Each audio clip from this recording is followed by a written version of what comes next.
कितनी एकादशी है? जम के बोलो। 26। जो भगवान विष्णु के पास जाकर निवेदन करी थी वो निर्जला थी, निर्जला। इसलिए सारी एकादशियों में निर्जला एकादशी की महत्वता शास्त्र प्रमाण करता है महाराज। पर हिंदू धर्म के 3 व्रत ऐसे बता दिए जिन व्रतों का पुण्य समाप्त नहीं हुआ।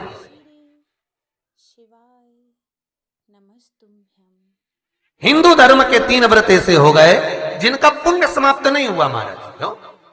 जिनका पुण्य प्रबलता में बढ़ता गया। पहले नंबर पर एकादशी, दूसरे नंबर पर प्रदोष और तीसरे नंबर पर शिवरात्रि। एकादशी आकर खड़ी हो गई। अब निर्जला के दिन शिव महापुराण की कथा कहती है, स्कंद पुराण कहती है कि आप वर्ष भर की एकादशी का क्रम भले ना करें, पर निर्जला एकादशी के दिन जो तुलसी हम ठाकुर जी को समर्पित करते हैं, वो तुलसी, ध्यान देना, वो तुलसी अगर मान लो आपके पास में रखी है, निर्जला एकादशी के दिन भगवान ठाकुर जी को, शालिग्राम जी को, लड्डू गोपाल जी को आपके घर में, आपके मंदिर में जो आपने भगवान को तुलसी समर्पित करी है, वो तुलसी मान लो तुम्हारे पास रखी है और कोई व्यक्ति को बहुत बहुत ज्यादा कष्ट है शरीर में, बहुत बहुत कष्ट है, थोड़ी सी वो तुलसी चढ़ी हुई ठाकुर के चरणारविंद की, आप उस जीव को दो तो सही, आधा घंटा इंतजार करो, स्वास्थ्य में अंतर आना प्रारंभ हो जाता है उस निर्जला का। क्योंकि निर्जला ऐसी एकादशी है जिसने जगत में जाकर, देवताओं के पास जाकर निवेदन करा है जग कल्याण के। जितनी भी माताएं एकादशी का व्रत करती है, बहुत ध्यान से सुनना आज की कथा हो, शायद जिंदगी में मिली ना मिली, और ये कथा का रिश्ता तो बहुत ध्यान से सुनना।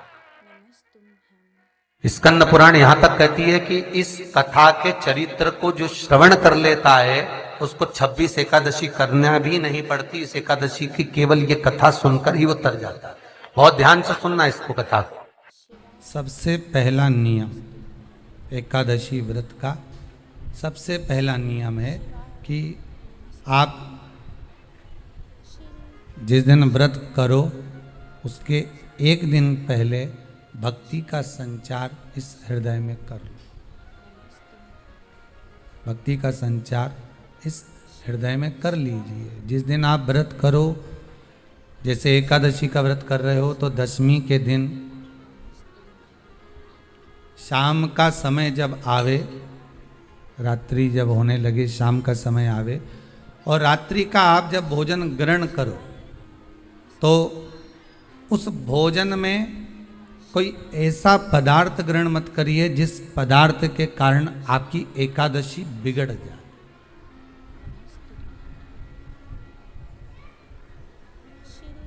कोई बेकार भोजन हमें ग्रहण नहीं करना, श्रेष्ठ भोजन ग्रहण करिए दशमी के दिन। और एकादशी का दूसरा नियम बहुत ध्यान से सुनिएगा।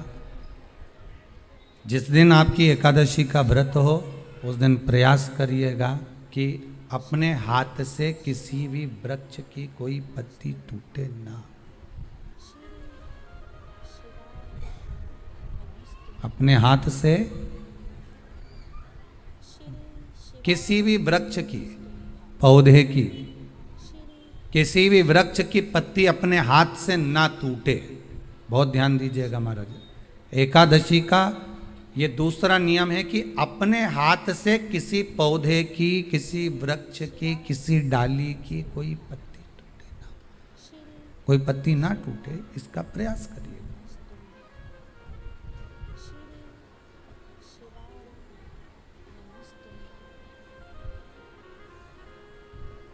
कितना सुंदर व्याख्यान कहा है, कितना सुंदर वर्णन है महाराज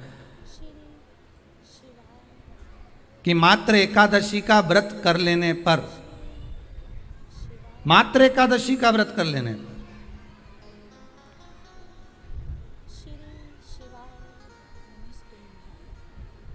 जो पूर्व में किया गया हमारा पाप कर्म है, हमने किसी जीव की हत्या करी है, हमने किसी को कष्ट प्रदान करा है, हमने किसी को अपशब्द कहा है, हमने किसी को ताने दिए, हमने किसी को आड़ा टेढ़ा कहा है, हमने किसी को गालियां दे दी है, मात्र एकादशी का व्रत ही कर लेने पर ये सारे जो दोष हैं वो समाप्त हो जाते हैं।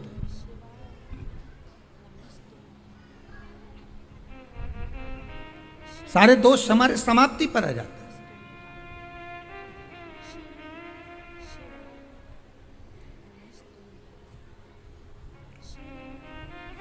अब एक विचार करिएगा थोड़ा सा अपने मन में, अपने चित्त में, अपनी वृत्ति में एक बात उतारिएगा, एक अपने मन में एक बात को उतार कर रखिएगा कि आप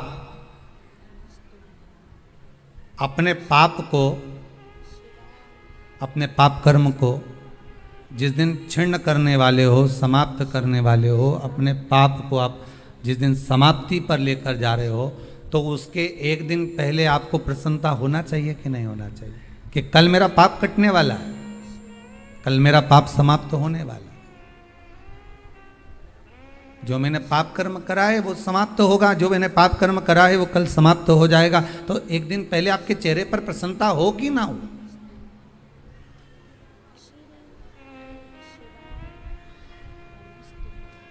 और चेहरे पर वो प्रसन्नता आपके आना चाहिए कि कल मेरा एकादशी का व्रत है, आज दशमी है, कल एकादशी का व्रत है, तो कल मेरी जब एकादशी का व्रत रहेगा तो मेरा ना जाने कितना कितना पाप, कितना असत्य, कितना झूठ, कितना प्रपंच वो समाप्त हो जाएगा। इसमें मुझे प्रसन्नता हो, इसमें मुझे आनंदता हो।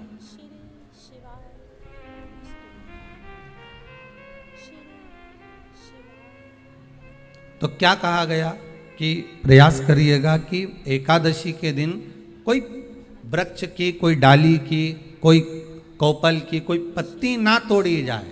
क्यों?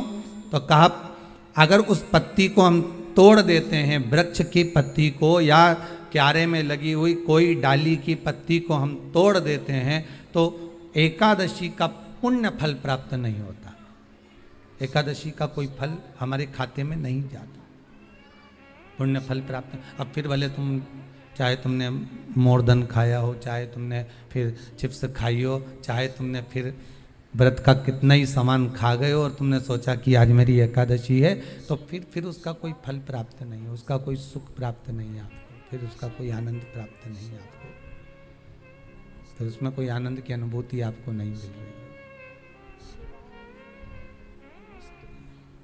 श्री शिवा शिवा नमस्तुभ्यं।